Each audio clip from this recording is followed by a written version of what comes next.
আসসালামু আলাইকুম সবাইকে। আমি হচ্ছে ফারাবিদ্দিন ফয়সাল, মাস্টারমাইন্ড ইনিশিয়েটিভ স্কুল থেকে।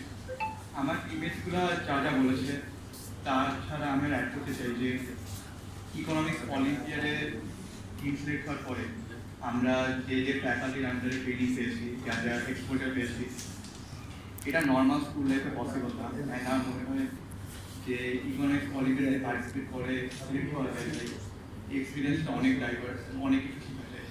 অ্যান্ড তাছাড়া আমি এক্সপেক্ট করি যে এই ইয়ার আমরা আগের ইয়ারের চেয়ে ভালো কিছু আনতে পারবো। তাছাড়া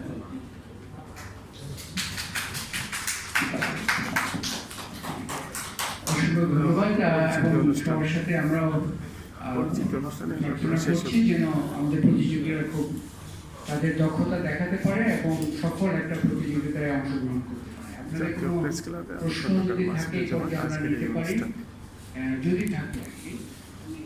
আচ্ছা, তাহলে আমাদের এই আজকের এই প্রেস কনফারেন্স আমরা শেষ করছি। আবারও আপনাদের কাছে দোয়া এবং শুভকামনা করছি আমাদের প্রতিযোগীদের জন্য, তারা যেন তাদের একটা সফরের মাধ্যমে এই ইকোনমিক্স অলিম্পিয়াডের মিশনটাকে আরো এগিয়ে নিয়ে। অসংখ্য ধন্যবাদ।